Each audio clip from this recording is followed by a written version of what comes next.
ಗುಜರಾತಲ್ಲಿ ಒಂದು fake court ಸಿಕ್ಕಾಕೊಂಡಿದೆ recently.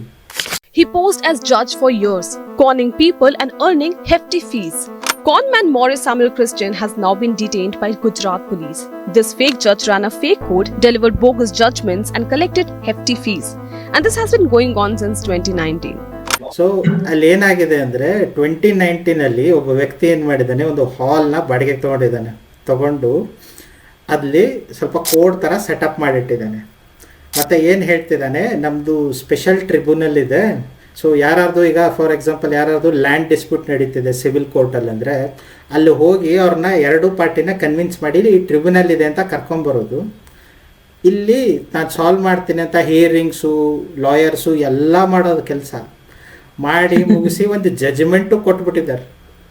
ಆಯಿತಾ, ನಾನು ಟ್ರಿಬ್ಯುನಲ್ಲು ಇದೆಲ್ಲ ಅಂತ ಜಜ್ಮೆಂಟು ಕೊಟ್ಟು ಮುಗಿಸಿದ್ದಾನೆ. ಇದು 5 ವರ್ಷ ನಡೆದಿದೆ ಹೀಗೆ ಮೋಸ ಮಾಡಿ ಎಲ್ಲ ಮಾಡಿ. 5 ವರ್ಷ ಆದಮೇಲೆ ಅವ್ರಿಗೆ ಒರಿಜಿನಲ್ ಫಸ್ಟ್ ಯಾರು ಬಕರ ಮಾಡಿದ್ನಲ್ಲ ಅವ್ರಿಗೆ ಗೊತ್ತಾಗಿದೆ ಫೇಕ್, ಇವನ್ನೆಲ್ಲ ಫೇಕು, ಇದು ಡಿಸಿಷನ್ಸ್ ಎಲ್ಲ ಫೇಕು ಅಂತ. ಹೆಂಗೆ ಗೊತ್ತಾಗಿದೆ ಅಂದರೆ ಅವ್ರ ಸಿವಿಲ್ ಕೋರ್ಟಲ್ಲಿ ಹಿಯರಿಂಗ್ ಕಾಲ್ ಫಾರ್ ಬಂದಿದೆ. ಅವ್ರಿಗೆ ಆವಾಗ ಗೊತ್ತಾಗಿದೆ ಇಲ್ಲಿ ಇದು ಏನು ಅಲ್ಲ, ಫೇಕ್ ಅಲ್ಲ, ಅದು ಹೋಗಿ ಪೊಲೀಸ್ ಕಂಪ್ಲೇಂಟ್ ಕೊಟ್ಟಿದ್ದಾರೆ. ಆವಾಗ ಈ ವ್ಯಕ್ತಿ ಸಿಕ್ಕಿದಾನೆ, ಅವಾಗ ಗೊತ್ತಾಗಿದೆ ಒಂದು 5 ವರ್ಷದಿಂದ ಹಿಂಗೆ ನಡೆಸ್ತಿದ್ದಾನೆ ಅಂತ ಸಿಸ್ಟಮ್. ಸೊ ಜನ ಎಂತೆಂಥ ಕಂಡೀಷನ್ ಬಕರ ಆಗ್ತಿದ್ದಾರೆ. ಕೋರ್ಟ್ ಅಂದರೆ ನಮ್ಗೆಲ್ಲ ಪ್ರಾಪರ್ ಸಿಸ್ಟಮ್ ಇದ್ದೇ ಇರುತ್ತೆ, ಆಯ್ತಾ, ನಂಬಿಕೆ ಇದೆಲ್ಲ. ಒಂದು ಹಾಲ್ ತಗೊಂಡು ಕೋರ್ಟ್ ಸೆಟಪ್ ಮಾಡಿಬಿಟ್ಟು ಕೋರ್ಟ್ ಆಗ್ಬಿಡುತ್ತಾ? ಜನ ನಂಬಿದ್ರೆ ಗೊತ್ತಾ, ಸ್ಪೆಷಲ್ ಟ್ರಿಬ್ಯುನಲ್ಸ್ ಇರ್ತವೆ, ಆದರೆ ಅಲ್ಲಿ ಅಪಾಯಿಂಟೆಡ್ ಜಡ್ಜಸ್ಸು ಎಲ್ಲ ಇರ್ತಾರೆ. ಜನ ಸುಮ್ಮನೆ ಇವ್ರು ಹೇಳ್ದೆ ಜನ ನಂಬಿದ್ರು. ನನಗನ್ಸಂಬಿಟ್ಟಿಗೆ ಅವ್ರ ತಲೆಯಲ್ಲೇನೇ ಇರುತ್ತೆ, ಲ್ಯಾಂಡ್ ಯಾರು ಡಿಸ್ಪ್ಯೂಟ್ ಇರೋದು ಸ್ವಲ್ಪ ತಿನ್ನಿಸ್ಬಿಟ್ಟು ಜಜ್ಮೆಂಟ್ ನಮ್ಮ ಕಡೆ ಮಾಡ್ಕೊಂಬಿಡೋಣ ಅಂತ.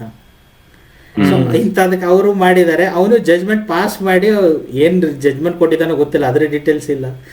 ಆದರೆ ಜನ ನಂಬಿ ಹೋಗ್ಬಿಟ್ರಲ್ಲ, ಅದು ದೊಡ್ಡದಿರುತ್ತಲ್ಲೇನು. 5 ವರ್ಷ ಆದಮೇಲೆ ಅವ್ರಿಗೆ ಗೊತ್ತಾಗಿದೆ, ಓಕೆ ಇದು ಲ್ಯಾಂಡ್ ಡಿಸ್ಪ್ಯೂಟ್ ಕಾಲ್ ಬಂದಿದೆ, ಅದು ಅವಾಗ ಕೊಟ್ಟಿದ್ದ ಜಜ್ಮೆಂಟ್ ಸರಿಯಲ್ಲ ಅಂತ. ಸೊ ರಿಯಲಿ ಜನ ಎಲ್ಲ ನಂಬ್ತಾರೆ ಇಂಡಿಯಾದಲ್ಲಿ. ಫೇಕ್ ಮಾಡೋರು ಹೊಸ ಹೊಸ ಐಡಿಯಾ ಹುಡುಕ್ತಾರೆ. ನನಗೆ ಇನ್ನೂ ತನಕ ಏನೇನೋ ನೋಡಿದ್ವಿ.